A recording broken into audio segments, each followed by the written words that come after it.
Welcome everyone to the panel. So when Yusuf approached us, first of all, to start preparing for this conference, so he was saying that I want to do something for the new generation or the under 45 generation. So he talked about Change Masters. So there were two objectives to Change Masters.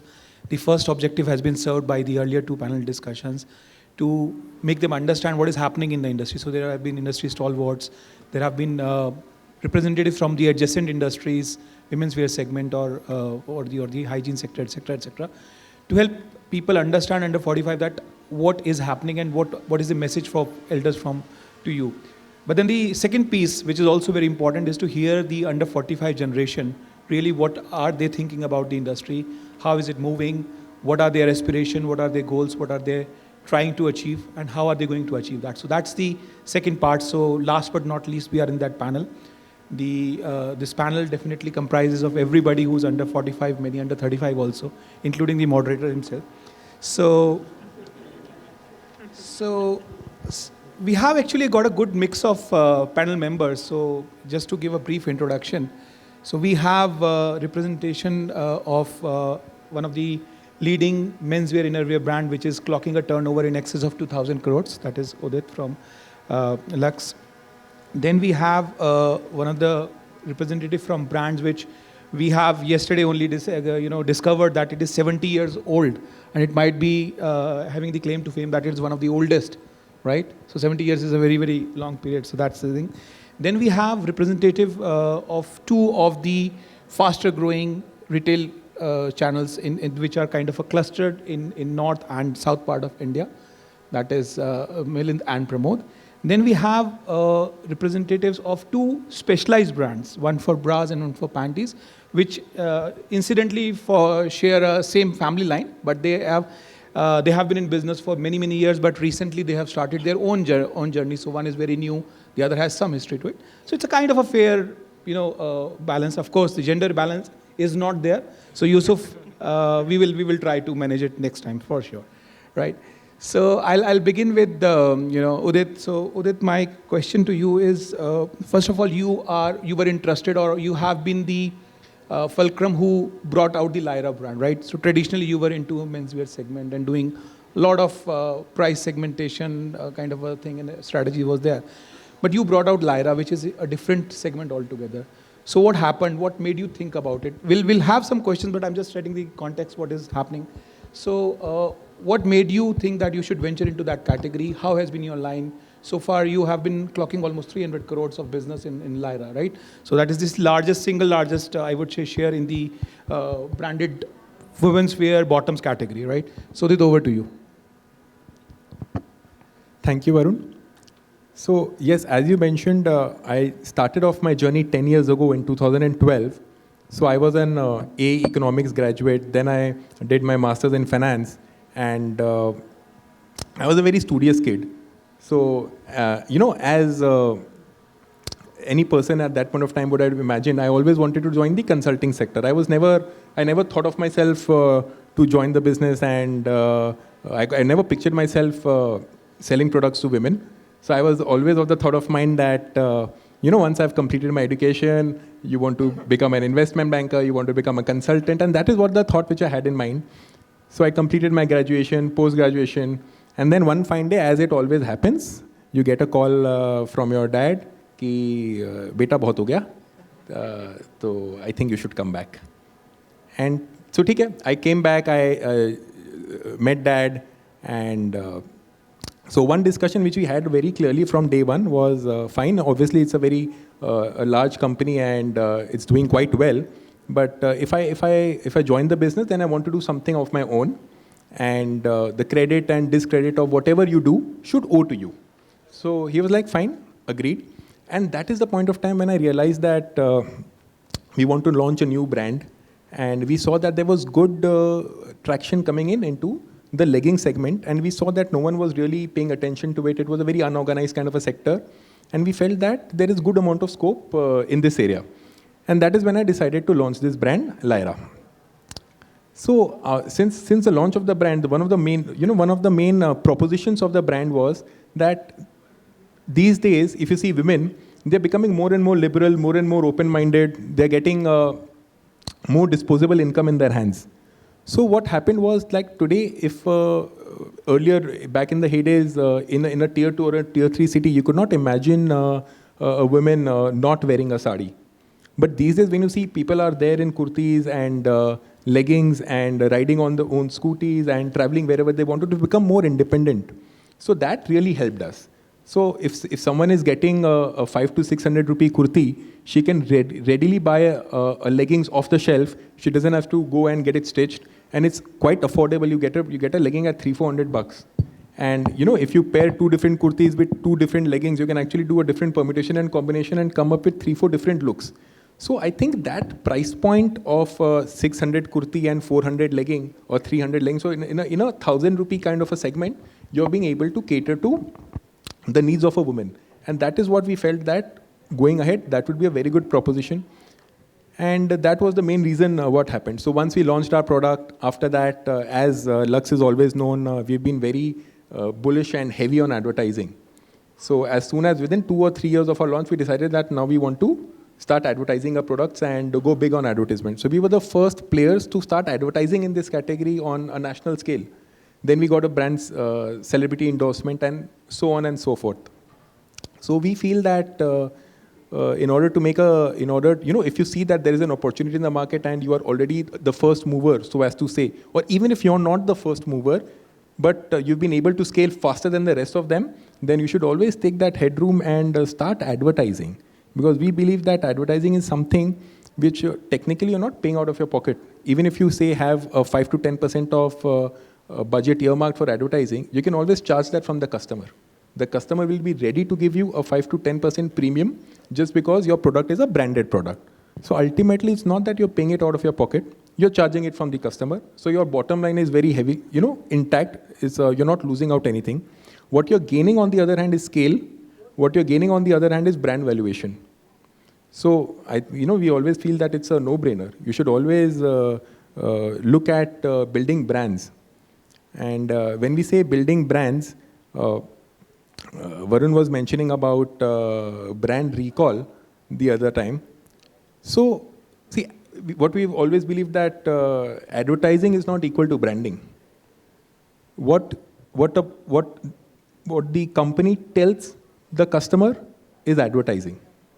What the customer tells another customer is actually the branding. So if I'm communicating something to my customer, that is advertisement. That's not branding. But once the customer purchases my product and goes and tells another prospective customer that this is what the product is and this is how it, you are happy or sad with that product, that is the actual level of branding which you do. These days, in order to have a good brand recall, back in the days, it was quite expensive. You have to make an ad film, you have to shoot, you have to release it. All of that is still there. But if these days, talking to all of these startups today, you feel that, even if someone is very low on budget, you're starting off, you do not want to spend much. These days, you can get a digital content made, a proper 20-seconder or a 30-seconder made within a lakh. And you want to showcase it to a very particular TG in a very particular state. You can even do that with a very limited amount of budget. That is very possible today, which earlier was not the case. So we see that both as an opportunity and as a threat. Opportunity in the case that, okay, within a small amount of budget, you can do a lot. And threat as in, the entry barrier in the branded segment is broken. So for example, anyone can come up with, within a small amount of kitty and become a branded player. So it's both an opportunity as well as threat. But yeah, in order for a very high brand recall, these days we see that people, whenever you talk about advertisement, earlier it just used to be कि आपने एक अच्छा film बनाया and you showcase it on your television. But these days it is not just video. You also, for example, in Lyra we came up with a very famous jingle which many people also find to be disturbing because they've heard it so many times. So, but we always had that thought in mind that आज के दिन कोई भी अगर आप television में ad play कर रहे हो, it is not necessary that you are actually watching the television. You might just be in the kitchen working, whereas the television is playing in the background. or you must be, you were playing with your kids, or you're doing something or the other with the television playing in the background. So your content has to be such that even if the person is not looking at the television, even if they're just hearing it, your brand should be communicated. So that is the power of branding. That is the power of advertising, where you have to make sure that it's not just video, it's audio, it is the entire customer experience. And one more very, very important thing which we felt in this BrandNet play was advertising is just one aspect of it. Go aggressive. Go very heavy on your brand placement.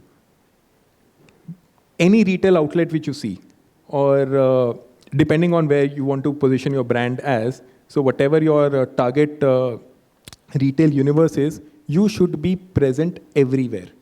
No matter what, you go very aggressive, you go very bullish, and make sure that your brand is present everywhere. Because once the brand is present, it is only then that the customer goes there. They buy or not, that's the customer's decision. But at least even if they see your brand present over there, there is a recall. Okay, we have seen this ad, we have seen this brand on television, now we are seeing it on the store. Or even if I'm not seeing it on television, but now that I'm seeing it in the store, it stays there in your subconscious mind. And that is very, very important. So we, as a company, have always been very bullish on, placing your brands everywhere. And there is a small saying which always goes inside our company, is it refers to the kind of distribution network and reach, is that अगर India में कोई भी ऐसा pin code होगा ना, मेरे को वहाँ घर का खाना ज़रूर मिल जाएगा. Because I have a distributor in every pin code of India. So there is no pin code in India where you wouldn't find ghar ka khana. So you have to ensure that your products are placed and very, very well distributed, because that is the first thing that any brand should do if you want to maintain a very good brand recall. So thank you, Udit. I'll just stay with you. So just to substantiate what Udit is claiming, so Lux as an organization spent 104 crore rupees in advertising and marketing, which is almost 5% of their revenue in the year 5, FY 2021, which was impacted by COVID. The year before that, the number was even much higher. So almost 5 to 6% of the revenue they are putting in the marketing advertising. 7 to 8%. So okay, so 7 to 8% on a lower value, the amount would be 150 crores rupees, right? Okay, great. So just before I move on, so this is the history of, right, Lyra. So we are here to discuss the change which is happening. So what is next for Lyra? So once we had established ourselves in the legging segment, that was the bottom wear segment. So we don't call it leggings. We've always maintained a very broader definition of women's wear.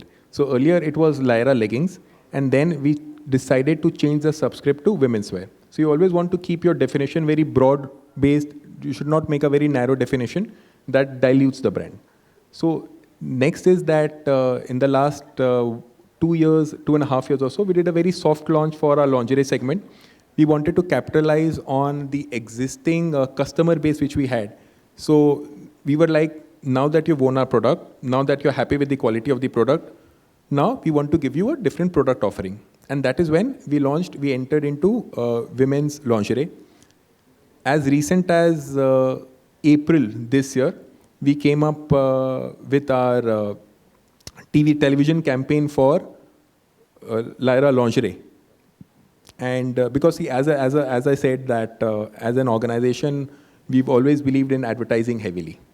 And we still continue to do so. So as and when we feel that, okay, the product is placed in the market, people are comfortable with the price points, people are comfortable with the proposition, that is when you start advertising and you go all out. You go 3x, 4x every year from there on until you hit a normal rate of growth. So that is what we started this year. And going ahead, we believe that women's relax/leisure wear is one category which we believe that will be very, very fastly growing, by which I mean women's nightwear, basic essentials, such as a daily trackman which she would wear perhaps when she returns home, or a basic pajama or basic shorts which they would like to wear. So that is one category where even the ASPs are higher, and it's easier to convert a customer in that segment. So it totally depends as to what kind of designing you are doing, what kind of fabrics you are offering, and at what price you are giving that to the customer. We also try at a brand level to remain aspirational for the customer, and at the same time offer a price point which is like, okay, we expected the price to be higher, but when we look at the price tag, it's like, okay, it's quite affordable. So even though you maintain your positioning to be aspirational, you would want to keep the price points to be something which they can easily afford. And that is where the value lies. Thank you so much, Udit. So moving on to Siddharth. Siddharth, so you have inherited a business which has a long lineage, right? So you have been in business for like what, 10 years now, or what? 7 years now. So, but you were involved. You have seen how the family business has grown. So, what is the kind of change that you are seeing in in your business in terms of the production processes, in terms of the product requirements, etc. In the morning, Rakeshji was mentioning that he mentioned a very pertinent point that family-owned businesses need to let it go at a certain point in time and then have professionals take over certain part of the business, right? To run the business with a bandwidth is required, which after a certain period of time you need professionals for. So are you seeing that kind of change in your business? And you also you're part of a fraternity, you would also know. Are you seeing that kind of change? Or let's say, what kind of other changes you are witnessing over the last 10 years or so, something which has actually the potential to change the entire face of the industry? So I'd like to say that, of course, it's very important to have a professional mindset or a thought in place right now because of the kind of opportunities that are available. If everything is falling on me, so my bandwidth defines the company's growth, right? Which is not right or fair to the entire setup that is there. So it's very important to have a good team in place, which you trust, who have the brains to actually do a lot of the work. So you keep delegating to them, plan strategies, and keep moving forward. So this is something we are very keenly looking at because we see this opportunity that everybody's been talking about since the past 2 days. And to capture that, you need to maximize your working. That will only happen if you are out of operations, thinking about the bigger picture, doing work which is actually going to help you 5 years, 10 years later. And the daily operations are managed by your trusted team who are professional enough to manage the business.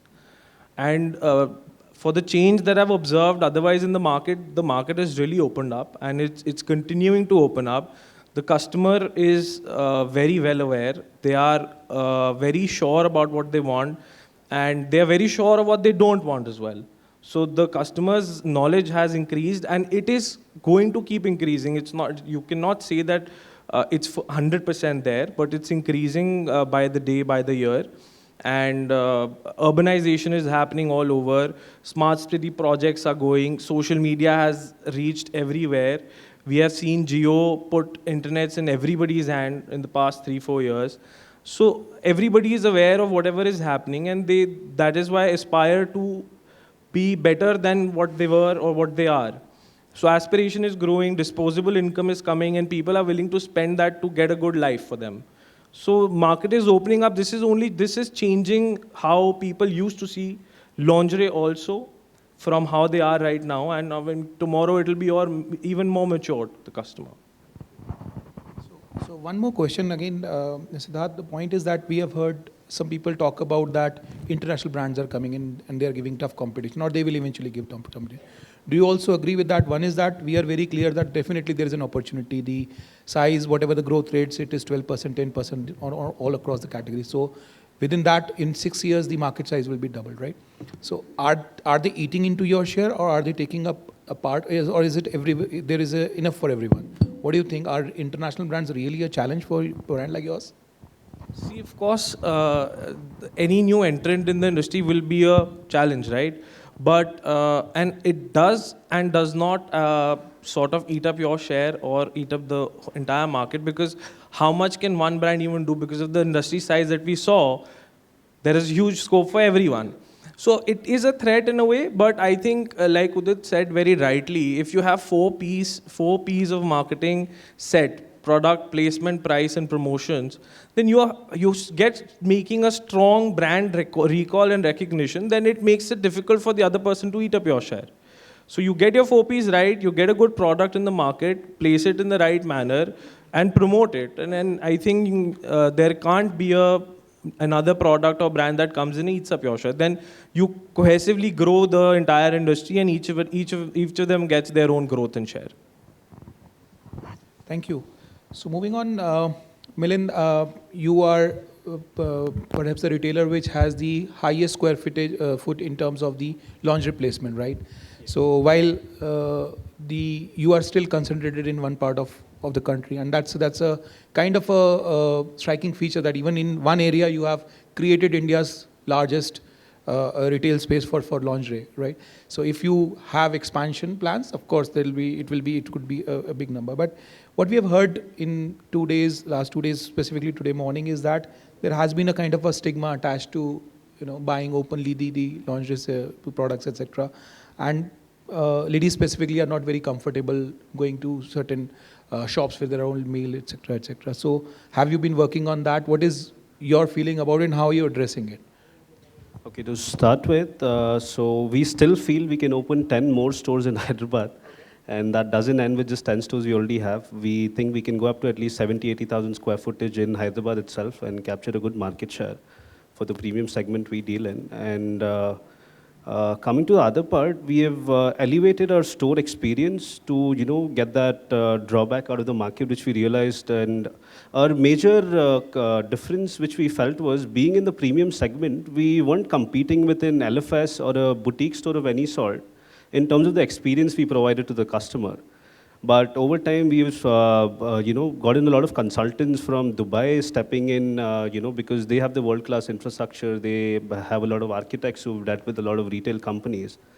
And, we spent a lot on consulting fees just to develop a practical approach of how we can convert a store like this into a complete open display, a complete international standard store. And that involved a lot of things, with store layouts, the color themes, the branding which has to be present, what VM strategies had to be taken in to promote. And looking forward, I think, yes, we do have plans for India as well, because at the moment we are still in that stage where, I don't find it capable enough or viable enough to go pan-India, because my operations are not back to that extent where, like Siddharth would agree as well, he was mentioning things being decentralized rather than a centralized working structure.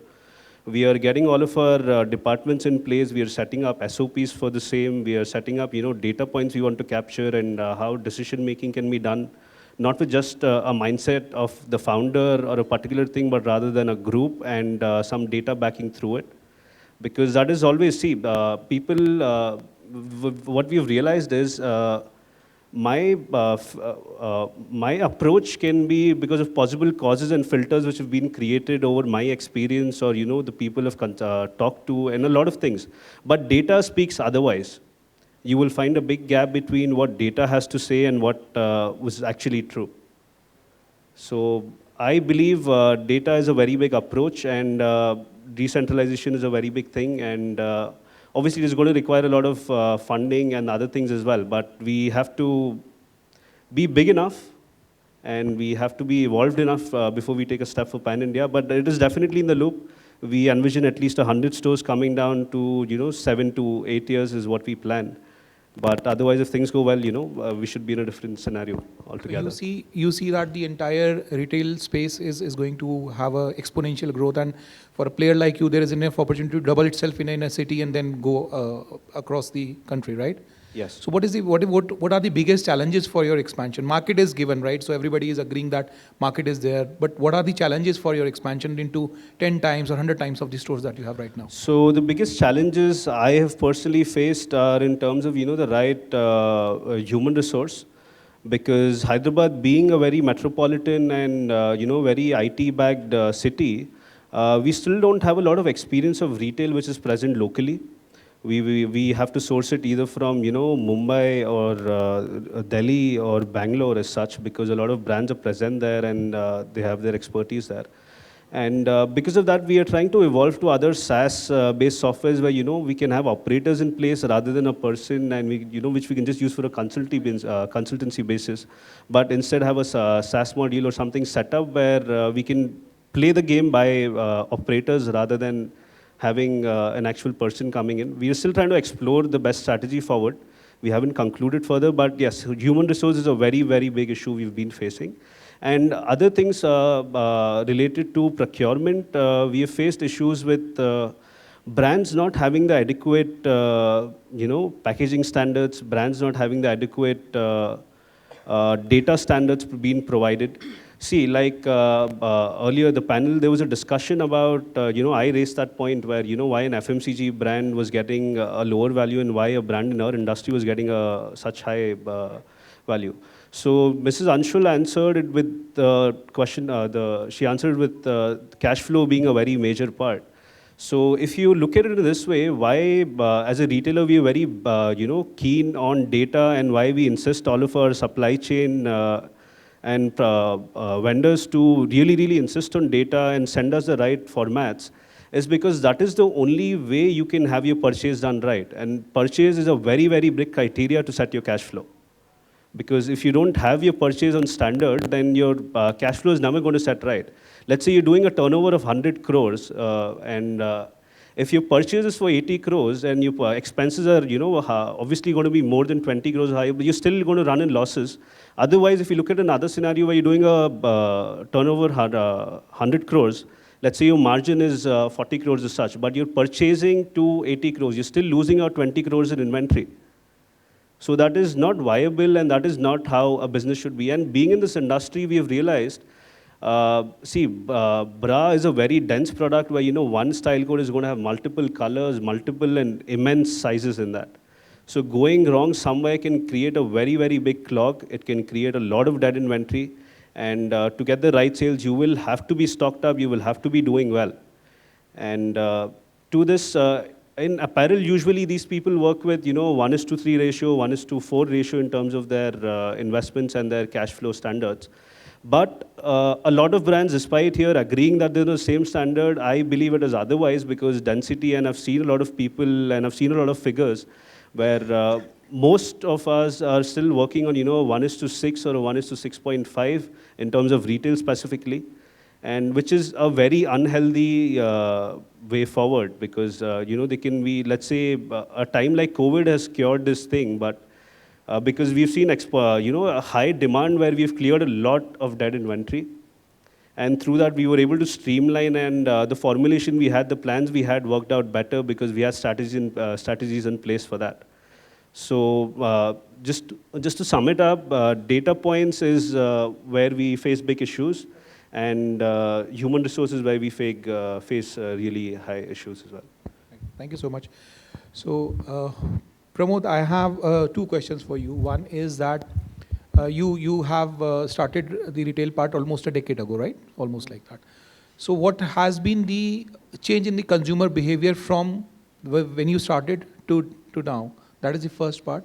And the second part is that, are you taking active steps to improve the consumer experience, in-store consumer experience? So those are the 2 questions that I have for you. Yeah. Good evening, Varun. So when we ventured into retail, at that point of time, typically there was a mom and pop store where a woman would walk in and there would be a male staff who would, advise or suggest on her sizes. That's where retail was in lingerie. It's a very intimate category and a very personal thing. So the first thing that we did was that have a women catering to a women, so it was a more uninhibited interaction between them. A customer may forget what you say, but he'll never forget how you made him feel. So it's very important to have trained staff. The next step which we realized was that there is a male or a female, but she's not trained enough. She's not groomed enough to advise the customer. She doesn't know the sizes either. So we had a training module in place where we had a training module to do with brand training, product training, category training, fit training. Then we have FAQs on customer interactions. So POS training. So those modules were created to cater. So onboarding of a new staff also, it helps her to be more confident in interacting with the consumer, with the customer. So those are the kind of stuff that we worked on at the next level. Subsequently, I believe that a happy employee makes for a happy customer. It is important to give them purpose with, with relevant or proportionate rewards. Small gestures or token of appreciations go a long way to make them feel, give them a sense of belongingness. Stuff like celebrating their birthday, having budgeting for a celebration, having a wow day, celebrating small achievements also. All of that went a long way to ensure lesser attrition of people. That's very imperative to run a retail business, because they are the face of the organization. Right. They can make or break a business, clearly. Correct. So in larger FMCG companies, I'm sorry, I'm interrupting you. So there is something called customer experience, but the larger FMCG companies are migrating to employee satisfaction. That's what you are talking in a smaller manner, but that is what it is, right? Yeah. So apart from that, obviously, at the customer level, you obviously have a rewards mechanism. It's a tried and tested formula for customer retention more than anything else. So that's another thing that we do. Obviously, there are metrics to understand, customer satisfaction, which could be a Google review, which could be a feedback, as simple as a feedback book, to understand customer loss or customer experience. So you track them, you map them to understand how your customer. A Google review is very organic way of knowing, how the customer feels. He will rate you if he likes you. So those are the set of things that we did to elevate the overall customer experience. Obviously, Milind talked about open display. So typically everything was sold in a box, right? I remember the days when shirt was sold. We would go to a counter and they would open all the shirts and show you. That was the old age traditional way of selling. And at that point of time, when the staff could only show that many, there was a limitation as to how many you can show. So the same applied to lingerie. If you go to a store and you would ask, it was the same experience. So it was important to take it out of the box. Open display, the customer could choose, could see, could like, could feel. It also allows for the ASP goes up. Typically the ASP would go up, they would buy more fashion that way. So those are the set of things which we did to elevate the overall customer experience. It is obviously it's been a decade, so we have learned, we have walked the talk. It's the hard way, very clearly. Yeah. And the second part, I just wanted to understand that how do you see the consumer changing? The first lady who came into your retail store 10 years ago, and today the kind of consumer that you're getting, what is the kind of changing purchase behavior that you are witnessing?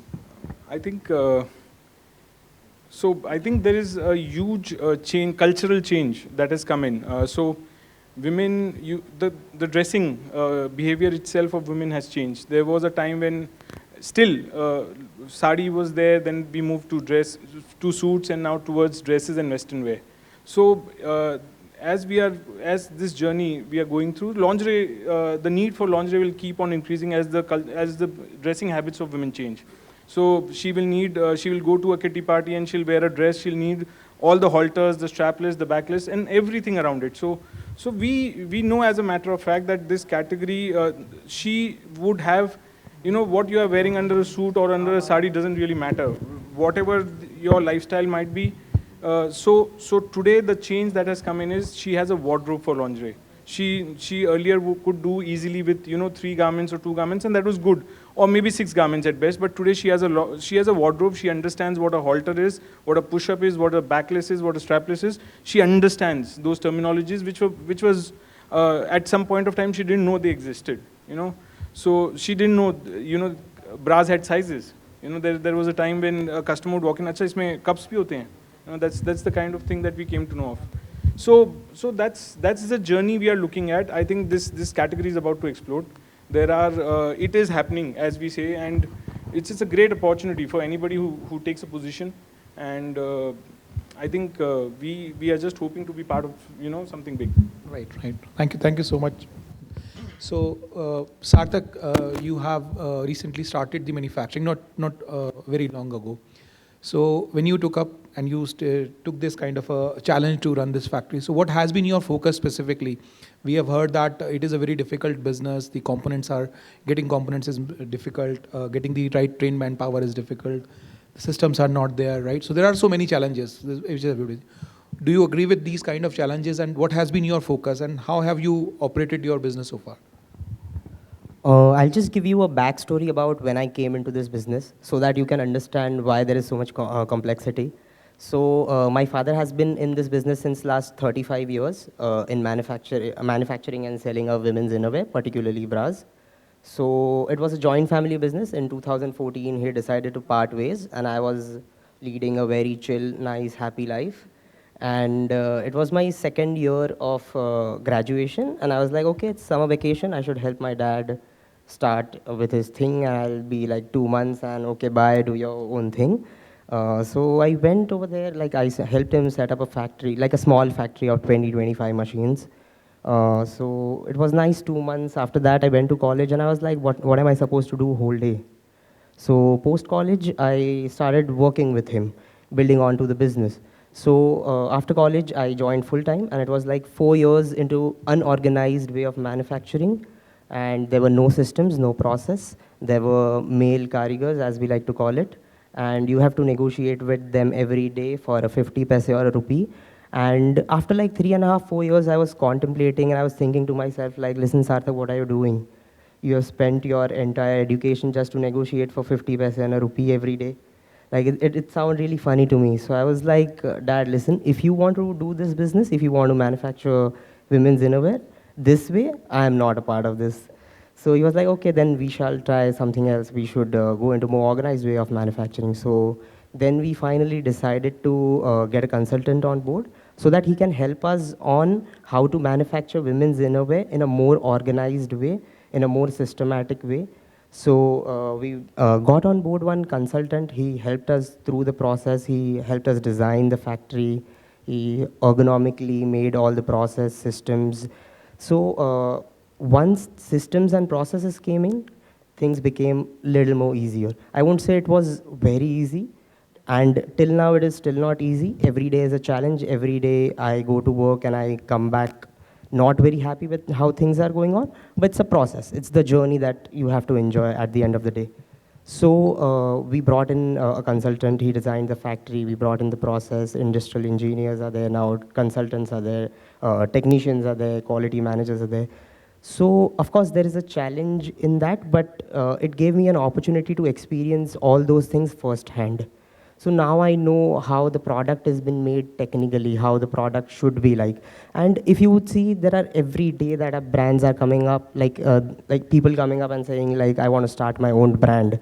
But you would rarely find people coming up to you and they would say that I want to start a manufacturing facility for intimate apparel. So components are, of course, very challenging to get, but things are improving in India. We are trying to cope up with difficulties, and I see that the future is bright, and we should be optimistic about it. Right.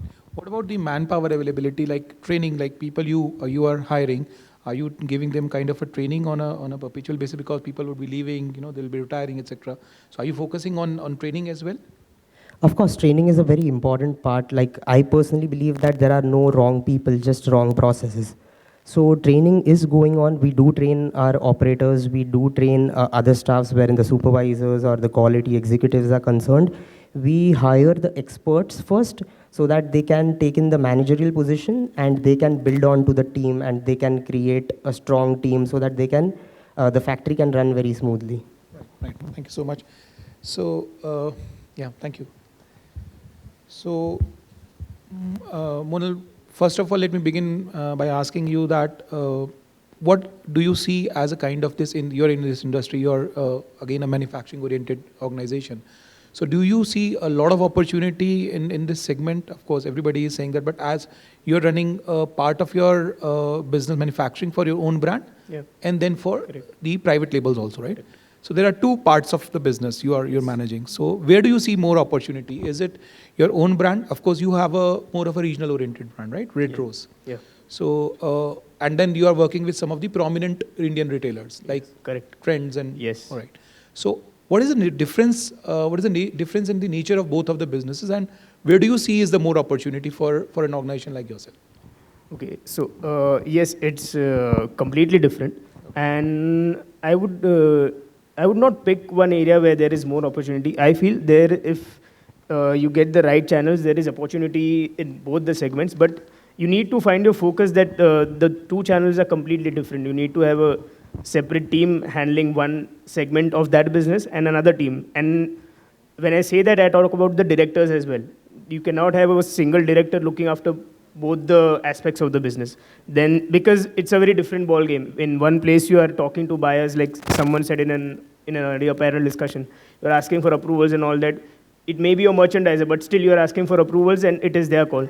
And in the other segment, you are the boss. You get to decide what you put in the market. You can trust your instincts. And yeah, so opportunities are there. Obviously, in the manufacturing aspect, apart from the Indian retailers, post-COVID at least, a lot of people have started looking at India. They have started moving away from China. They have reduced their dependency on a single country. And also the Indian retail space is like exploding right now with all the big players coming in. You can see Reliance, Tata, all of them are investing heavily in this category. So that part is there, but you need to be on par with them when it comes to, obviously, with those quantities, they also expect a certain standard in your manufacturing processes. You cannot have your old age manufacturing processes and expect to get orders from these guys. So you also need to keep upgrading. A lot of new technology is coming in every day, even for manufacturing. So that is the real challenge. That is how you can sustain that business. And from the brand's perspective, obviously the challenges are twofold. It's the manufacturing aspect as well as the marketing aspect. With all the brands we are supplying to, obviously they are a competition as well. So how do you stand out among that clutter is the big challenge in the future. And you've seen the traditional part of the business, and now you have modernized your business, set up a new factory and everything. What do you think needs to be changed in the older ways of doing business, maybe on manufacturing side or any branding, retailing, some typical character that you think that should be changed? Yeah. So Rakesh uncle yesterday pointed out very correctly that as heritage brands, all of us directors need to learn to relinquish control and get the right people on the bus to take your brand ahead. Because somewhere down the line, what happens is, if I'm entering my family business, I'm looking at my father, and even if I have completed my MBA and whatnot, but still, my thought processes will be at least 80% similar to what my father is thinking. So if you get fresh talent from outside, maybe someone who's worked in another bigger company for a couple of years, for 10 years, then there's a lot of fresh ideas that come in, a new way of looking at things, and that helps your brand because you come to know of avenues which you never thought of before. So, okay, sorry. Yes. So that is one important part of it, learning to get the right people on the bus, letting go of control. You cannot do everything in your organization. Like earlier it was okay because the market was very different. You needed to understand the manufacturing aspects as well. That is how you have that base now. But now you have a good set of skilled people in the market, so you can easily hire them. And if you feel they can even do 80% of the work you are doing, you can hire 2 people, and that will be much more than what you can do possibly. So yes, getting the right people is very important. Thank you so much. So, Yusuf, what is the time that we have? Should we throw it open for the question answer? Okay. So just before we have the questions, so there are 2 aspects, or rather one aspect that which actually audience have also missed and has not brought up in the conference so far, and it's food for thought for the entire industry. If you look at our sponsors, Tencel, Invia, Arilan, the central theme of their presentation has been sustainability. But not even a single brand or the manufacturing has talked about sustainability. Even there was a question about the inclusivity in terms of size, etc. But this is a juggernaut which is impacting the global industry. The ESG environment, social and governance compliance is something which is coming very fast at us, right? It is being pushed by international brands onto us, and soon consumer will be also asking. So that's also a storyline which a brand or a manufacturer can inbuilt into their manufacturing processes, the branding message, etc. So that is, I just wanted to mention it. Maybe you are doing it and I have not asked a pertinent question, so that please correct me if I'm wrong. So that is one thing, and please, if there are any questions or even comments for that matter, because questions are sometimes to learn what other want to have. are your age group people who have shared their experience. If you agree with them, if you don't agree with them, please feel free to share your comments. So, like they mentioned, retail in lingerie has been difficult. Earlier, traditionally, there was those mom and pop stores where the women were not really comfortable. Now, people like them are trying to make the environment more friendly. But again, post-lockdown, especially the share of e-commerce has obviously went up, especially in this category, because of the uncomfortable environment in the retail landscape, I think. But there is also a challenge because I don't know, brands like Zivame or a Clovia, I know for a fact that I sell on all these marketplaces. So I know for a fact that if there will be some product that is really selling well from my brand, and if it gets up to a certain number, then all these marketplaces will come up with their own same version of the product at a much lesser price, because they have all the data, and that is also a challenge. That's ironical in a way, because you want your product to succeed, but you don't want the big guns to have their attention on what product is getting successful. So for brands, it's a challenge. For what we need to do is to constantly come up with new and new products every season, which was not the case earlier. So that is how we can really crack the e-commerce code. Otherwise, it's difficult. I think you come from young generation. You are getting entrapped into offline business. So the people who have ventured directly into e-commerce, they are much more open to the ideas. They explore much more. And people who come from offline business to online, their perspective, I believe, is not right looking at online business. So you look at existing opportunity because you have a family of offline business. So you're probably not giving justice to the e-commerce, which is a huge opportunity. That's what I believe. Yes. So I'll share my experience here. So as a multi-branded outlet, like I mentioned earlier, data is not right from a lot of vendors we deal with. Actually, not a lot, but a maximum of them. So when I want to go online, it becomes very complex. Because if I want to go online, there's a certain experience, a certain standard I would go online with. Because let's say if Zivame is online, these people are already have their procurement, they're doing it from their vendors, and it becomes a lot more streamlined. Because when their vendor is going to send them goods, they have their, he's going to mention what color it is, what print it is, what material is it, what color is it. But when it comes to offline, especially in our industry, these components are missing. And the manufacturers don't want to educate themselves, and they're very reluctant, and they get very angry when you ask them. Because they don't want to evolve, and they don't see the necessity, and that is what I tried to communicate earlier. The necessity is to set your cash flow. The necessity is to get your merchandising plan right, your assortment plan right, your manufacturing procurement right. So from where these Zivame and Clovia and all are buying then, if these are the issues? No, so the difference here is, so we buy from brands. We don't buy from manufacturing house or manufacturer. That is the difference. We have a private label where things are streamlined because I'm directly getting that from the source there. But the brands, either they manufacture or they get it done. And I don't know, they just don't have the want to evolve to that perspective. I'd like to add something on this. So I have been keenly observing the e-commerce space. Initially, my personal experience has been that there was a time where it was not profitable. It was a very big cost that needed to be invested, which Zivame and Clovia and so on and so forth have done to create an understanding of the customer, to create the market, to create logistics. Because the ticket size of the products that we are selling is not very high. It's not like a beauty product which is 3,000 rupees and it's like 5 grams or 10 grams weight.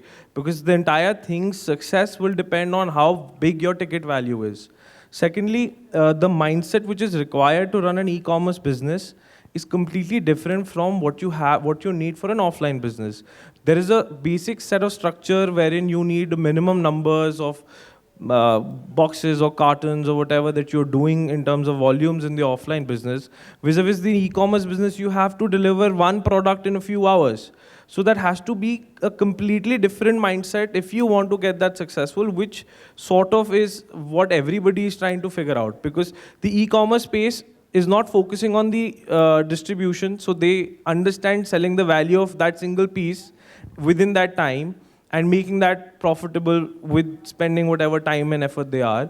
But when you're already generating that much volume, the logic doesn't sort of sits on with you. So it takes time for anybody to accept that, I think. That's precisely what I said, that you are looking the whole business through offline perspective. And I believe since you are a young generation and probably you can experiment and you can take benefit of your family business to understand this business and try more on e-commerce sector, because ultimately you are serving the consumer. Another thing which I wanted to discuss, because the intimate association is part of this whole thing. I come from media background. We have a Inside Fashion magazine, DFU Publications, and we work with all the sectors in the apparel industry. I feel it's unfortunate that the mid-size innerwear industry, especially the distribution network and retailers, they are quite rudimentary, and they're quite, they need to be educated.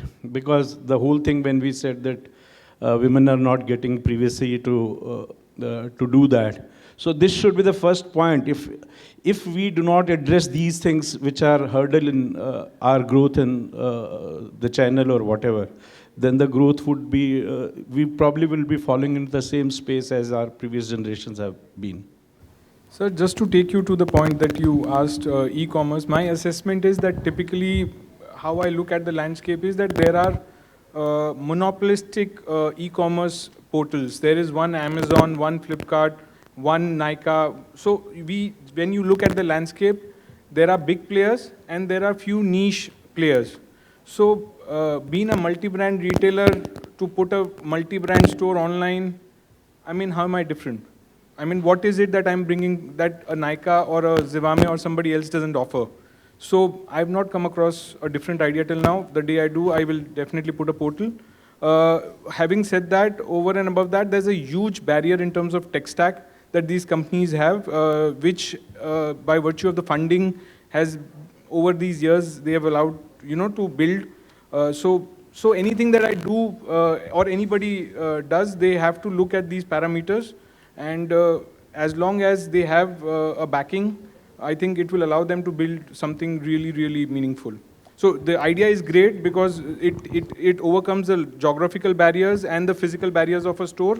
The idea is great, but how the execution capability is one challenge. The operational excellence is the other challenge, which technology allows and which is a barrier for us, as of now.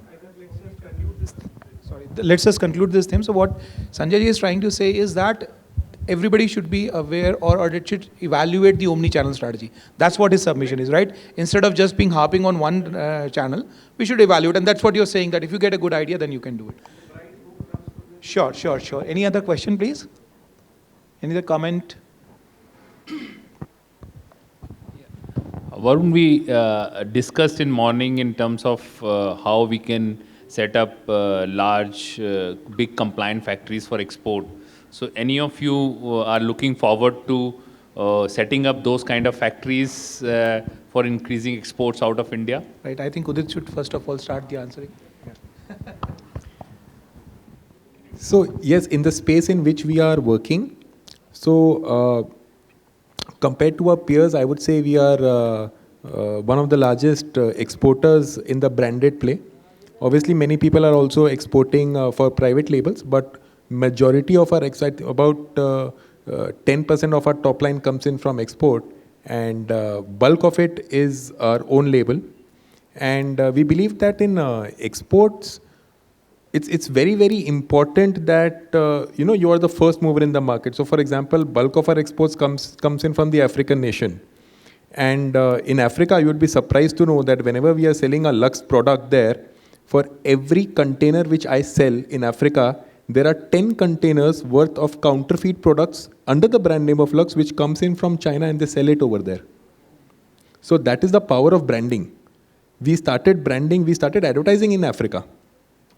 And in Africa, when we had gone for a survey, so we were traveling in a car, and the car stopped at a red signal. And जैसे यहाँ India में you find different vendors जो आपको red signal पे they give you that wiping cloth and they sell books, they sell different sorts of products. So there was this guy who came up to a car in like, sir, Lux West. And that is the point when we realize, all right, it's there. So, and that is, but you know, the IP rights and the IP content, the IP protection in Africa, obviously because of the country, the continent which it is quite poor there. And we had to fight a lot regarding the counterfeit and regarding everything else. But all of that was, you know, I mean, with time and things, everything keeps on evolving. When it comes to setting up, when it comes to export, there is something as a policy which we always believed was, you know, we should always look at exporting your products or, you know, making it under maybe their brand name as well, because it is not just about the turnover, it is not just about the margin. Many times it is about the learning. When you enter an export market, when you deal with a foreign buyer, there is a lot of learning which is involved. They teach you a lot of SOPs. They teach you the latest trend which is there globally. They teach you about different fabrics. So in export, we always believe that, you know, you should never let an order go. Either it will give you the margin or it will give you the learning. Either case, you are a winner. So you should always look at tapping the export market, and at whatever cost, like these Chinese people do, they never let an order go. So whenever we've gone to China, we've seen that no matter what price you quote, they'll be like, sir, done. अब उसके बाद product क्या आएगा, that depends on what price you are offering. But there is always a backward calculation. So in export market, we believe that export में each and every person who is a manufacturer in India should look at exporting from the point of view of not just turnover, but from the point of view of having a learning as to what sort of products work, what is the sort of accessories which they are using, and where do you source it from, and how technically sound a garment can be. So I believe that setting up an export-oriented unit is definitely something which should be on everyone's card. Yes, sir. To answer your question, we certainly are exporting right now women's innerwear, but the challenge comes in wherein the right components are not available, that we need to get it from China, which nearly takes 60-65 days, and export buyers generally provide you 90 days for supply. And we do have a compliant factory as well, but the only constraint comes in when the components are not available. So once we have the right components available for women's innerwear, then we can thrive. And it really boils me down that the lingerie export of India in 2021 was around $88 million. That's it, not even 1 billion. So that's nearly about 1% of the total world consumption. So we are working, and I hope people like Brandix, and of course Brandix is international MNC. So there are other manufacturers as well which are working towards it, and we certainly will increase the export of lingerie. I think then we can close the panel. Thank you everyone for sharing your views. It was really nice interacting with you. Thank you so much.